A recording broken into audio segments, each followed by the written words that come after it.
Hello and welcome to Unabashed You, Jay. What a pleasure it is to have you. Hello, thank you for having me.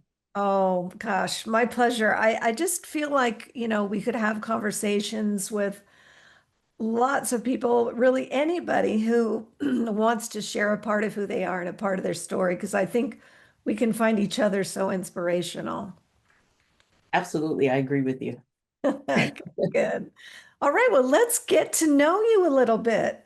What we've been doing lately is kind of using the same questions. It became difficult to remember guests who'd been on before. What questions do they need? So now we're just going to do questions by series. So if you could try out any job for a day, what would it be? I love this question. I would actually love to be an FBI profiler, believe it or not. I am Oh, a fan of true crime, but of course, I'm in mental health and I love, studying behavior, behavioral patterns. And I just find it just so interesting. And of course, they do a service to the community with, just keeping people safe. But I just love just the whole analysis as far as like behavior is concerned. right. And then it also requires some problem solving and some analysis. So you must be pulled to those as well. Oh, absolutely. Oh my gosh. Yeah, the problem solving, the kind of the patterns, so all of that. Oh, that does sound interesting, doesn't it? I think it would be more interesting if it didn't involve risk. Yes. If it did involve physical bodily risk. I agree. Right. That's probably why I'm a therapist. Okay. Is there a book, because we're in our writer series, is there a book that made a big impression on you, either as you were a kid or in more recent times? Yes, when I was a kid, the first book that I feel like made a huge impression on me was Maya Angelou's I Know by the Cage Bird Sings. Hmm. And it's her autobiography about her childhood and just in all the things that she had to go through and overcome. And at the time, I was growing up in the South Bronx and the city, and I related to the experience of, just experiencing trauma. And it was just nice to hear someone be able to come through on the other side. That I'm and yeah, I mean who doesn't find her inspiring, right? But I mean now it speaks to you on a very different personal level. So the layer of that is more profound. And I'm so glad that somehow you got that book into your hands to read at that pivotal time. So yeah, that's a good one. All right, this is just kind of a I don't know where I got this question, but I like it. Do you wear a fragrance? I do, and I love this question because my husband actually makes fragrances. What? Yes. What? I didn't even know you could do that other than, the perfumeries or whatever we would call them in France or wherever. Oh my gosh, he makes fragrances. Yes, it's his Fabulous. hobby. He's actually an engineer, but it's his hobby. Oh my gosh, what a great hobby. Okay, so does he tailor make one for you? He does, and it's called Beautiful Magnolia, and I absolutely love it. Yes. Oh my gosh. How special is that he makes one just for you? And that's incredible. See, I love getting to know people. You learn so much and it is very inspiring. Oh God, please give him a shout out for me. I just think that's really so beautiful. I would definitely do that. Oh my gosh. Okay, something on your bucket list, something you still would like to do. I'm sure there's lots of things, but share something with us here. Well, that one is, I feel like I have so many things that I really still want to do. One that is at the top of my list is to actually go on a cruise. I have Oh. not been on a cruise. I've traveled, but I have not been on a cruise, and I've heard a lot of good things about it. And I just definitely want to make sure I get it in. Right. All right. Is there somewhere in particular or a certain style of cruise you're looking at? Yes, I'm actually hoping to be able to go to the Caribbean. So, Oh, nice. Oh, that does sound good. Okay, well, see, that's a good one. That's very good. And who's an author you admire? Obviously, Maya Angelou. Is there somebody else that inspires you that you admire? Yes, someone that I read a lot of faith-based books, but a book that I had read more recently was and I did it for school for college when I was completing my master's program, which I ended up doing a little bit later in life.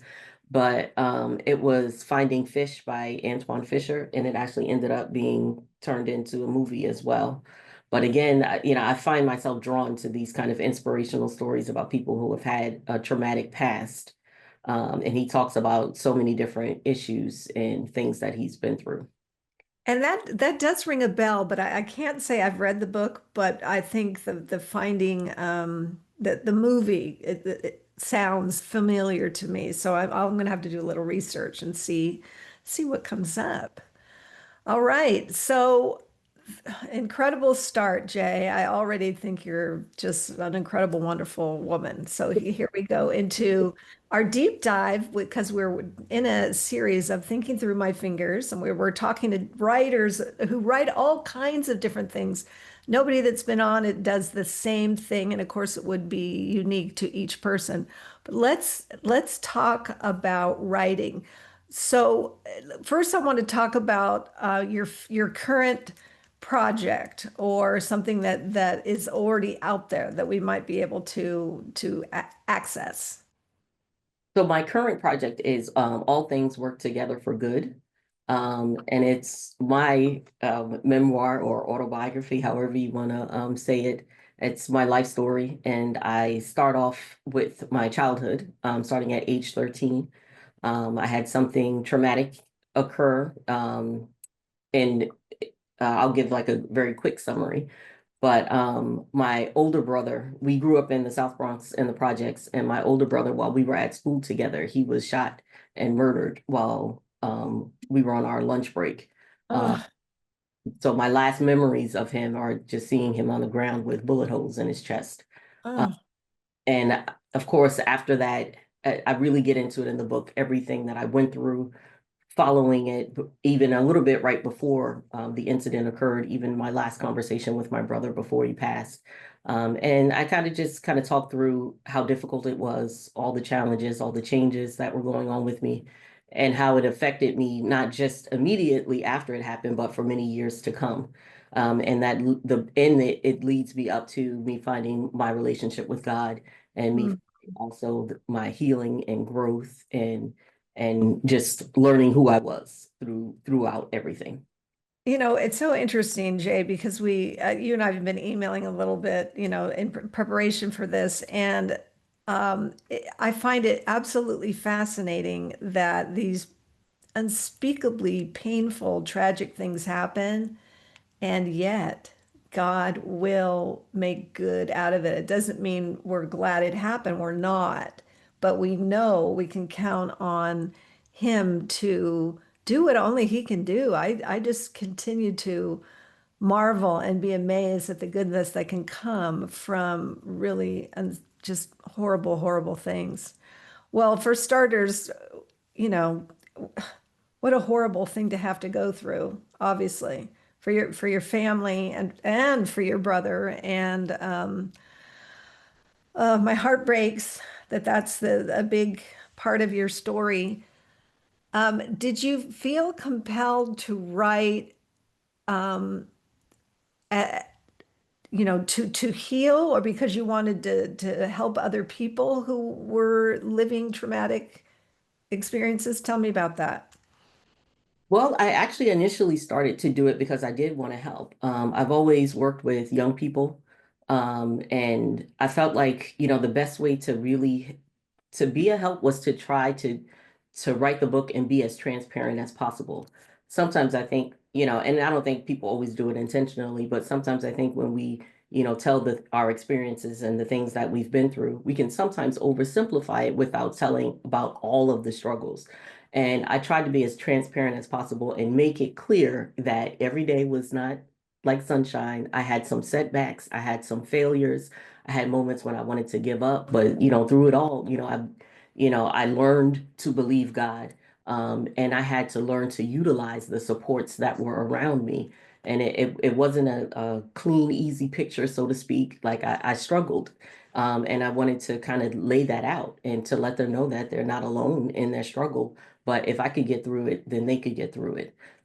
But they have to do their part, because I had to do my part. I had to make that decision that I wanted better and I wanted, to have better for my family, moving forward. But I had to make those changes. Um, and it ended up being therapeutic for me as well. When I was Right. reading it, there were periods where I was actually in tears while I was writing, because there were things that I confronted that I just kind of tried to suppress and kind of tried to bury, but it showed in my behavior, it showed in my temperament anyway. Mhm. But when I really released it and really gave it over to God in prayer and really just, was determined that I was gonna, turn my pain into my purpose, things started to get better for me. And my hope is just that other people will read it and just be encouraged or inspired to know that they can be okay as well. Right. Very inspirational. Oh my goodness. Well, I want to know how I think you alluded to the fact that you're in the mental health field, correct? Correct. So this event really shadowed and shaped where you ended up going. Absolutely. It definitely did. And I even had the opportunity to go back to the school where the murder took place. And that was like, just last month. Or no, actually, it was early this month that I had a chance to go back to. It was called Clark Junior High School back then, but now it's called South Bronx Preparatory, just to be able to share with the kids, that despite the fact that, they're growing up in the South Bronx and in a tough area, in a tough neighborhood, that they can still be okay. That, I just felt compelled to do it. And I feel compelled to help other young people because also in my book, one of the things that I point out is that I had so much support and help. And there were times in my life where I didn't even want it, but there were people who didn't give up on me. And I'm so grateful that they did not give up on me. And I try to just pay that forward, and just trying to do my part and trying to help other people just like somebody helped me. That sometimes there just aren't words. I'm absolutely amazed by how how you are paying it forward, how you are having learned from this and wanting so much to be helpful and be that inspiration and that encouragement to young people because they need to know, right? Absolutely. Okay, so we've got what you're writing on and a little bit of the why because you want to be helpful, you want to pay it forward, you want people, and I love the transparent aspect of what you're talking about because you're right, things can look too simple. They could be like, oh gosh, she just did it. Well, no, there was all kinds of stuff along the way, all kinds of hard parts. Do you have any kind of a writing ritual, like any habits that you in writing this that you found that really work for you? One of the things that definitely worked for me, because I'm not typically the type that can just sit down and just start writing. Like ideas will sometimes come to me in passing, like early in the morning when I'm on the road or whatever the situation may be. So what I learned to do was carry like a pen and pad with me everywhere. And when a thought came to me, I would just like jot it down. And of course, do it safely because I did mention being on the road. But but I just learned to have a pen and pad, and I still do that to this day. Like when something comes to me that's something I want to write about, I'll just write it down immediately. And when I do have that time, the opportunity to sit down in front of my computer, that's when I kind of, return to that idea and I just let it flow. And sometimes I let it flow in a way where, I'm misspelling words. I don't stop, I'm just trying to get it out and I'll clean it up later. All right, we just had a guest who said, "Don't get it right, get it written." So that's kind of like what you're Yes, I like that. That's a great way to say right. Just get it out and then revisit. Oh, yeah, that's a good one. I'm curious. I mean, you've talked a little bit about this, but what did you learn about you during this process, during the writing this book? Oh, first of all, what's the name? What's the name of the book? All things work together for good. Yes, you told Yeah, me that. Oh my gosh, I'm having a total freeze moment. Okay, yes, I'll, yeah, of course. I actually wrote it down. Okay, okay. What did you learn about you? well, I learned so many things about me, but I think probably one of the most important things that I learned was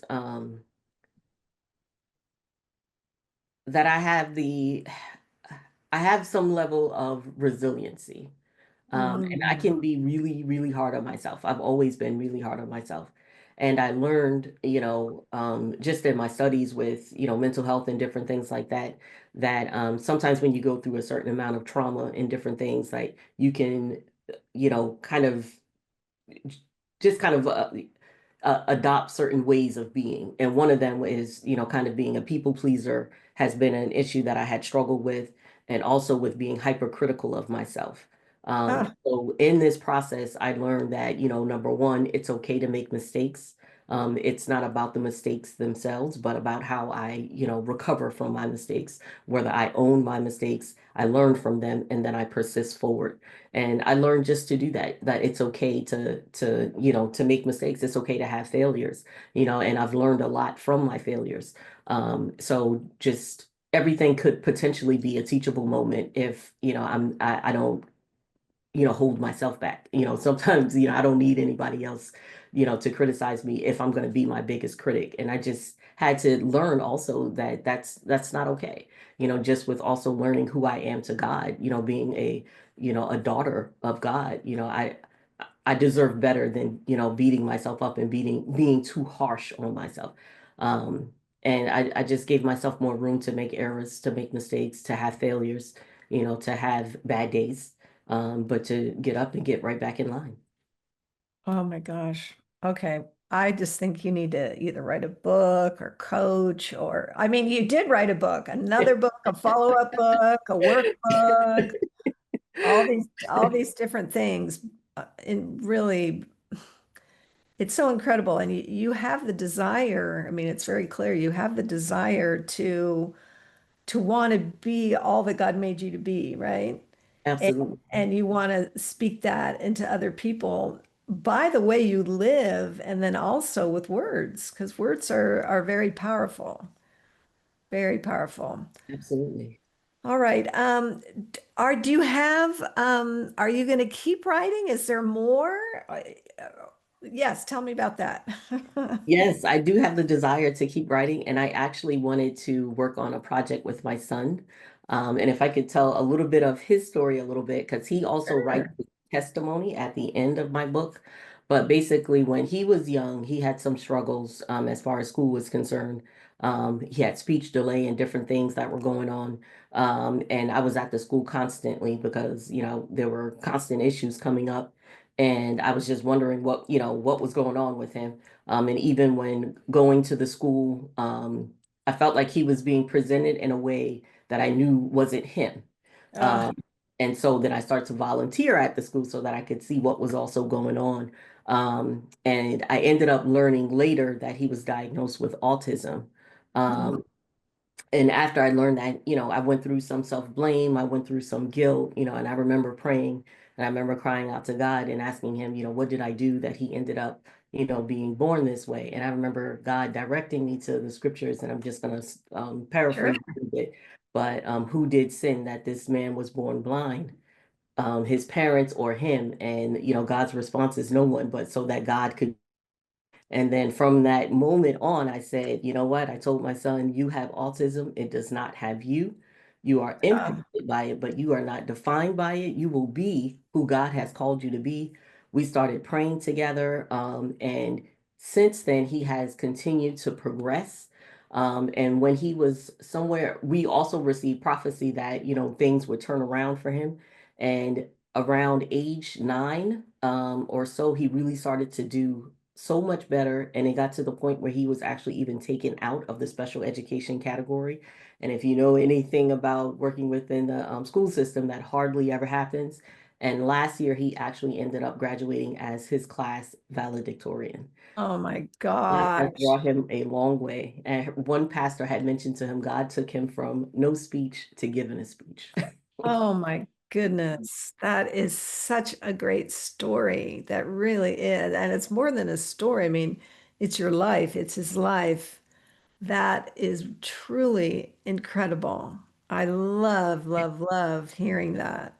So Wow. I talked about it a little bit in the book, but the two of us are actually thinking about doing a project together. So we would talk about it from his perspective more and also from mine. So we would kind of do it together. And that would be very helpful to lots of parents out there. Help them understand what you went through and then also what he went through as the one diagnosed. And really, it's informational. And a lot of times I know we resist quote unquote labels, and yet at the same time, it can really give you some information that will only help you, right? Absolutely. I say about labels because I get it. You know, you don't want to have a child think that they're defined or limited by anything. But labels can also, once you find out what a child is diagnosed with, that's a things to pray about list. Because I was determined to tell him, you are not going to be defined by this. Yeah, you may be impacted, but we're going to believe God. And, he's had just credible, just an incredible just story. Things have really turned around for him. And we're just so proud of him. And right now he's in college, studying to be a coroner. So yeah. In college, his whole Yeah. childhood just went by in like 3 minutes for me. Yeah. Oh my goodness. Well, good for him. Good for him. And I love hearing that he's been very successful with who he is, what he's been given, and he's been victorious. I think just it's it's inspirational, it's encouraging. I feel very joyous at all that he's been able to accomplish. Thank you. Wonderful, wonderful. Is there any advice you'd give people who might want to write? What advice would you give them? Yes, I've actually come across a couple of people who did say that, they've always wanted to write a book. I would encourage people who want to just to do it. I know a lot of times we look for the perfect time, the perfect opportunity. Um, but sometimes you have to make it happen. And I felt like even with me, the time that I actually took to sit down and write it was during the pandemic. And we might not have another opportunity to be, in, that same type of situation, hopefully. But with even this next project coming up, you just have to sit down and say, this is what I want to do it in pieces. At least start something, start writing somewhere, start journaling, start just jotting down ideas, and then build from there. But don't continue to necessarily keep deferring it to the perfect time because the perfect time will Right. come. Yes, there isn't one. That's the secret. There Yes. isn't a perfect time. Oh my gosh, that's great. Okay, so you're going to continue to write, and that was your advice for anybody who thinks about it. Just do it. And you've got that upcoming project. What do you want? I think I already know the answer to this, but I'm going to ask it anyway. What do you want people to take away from your book?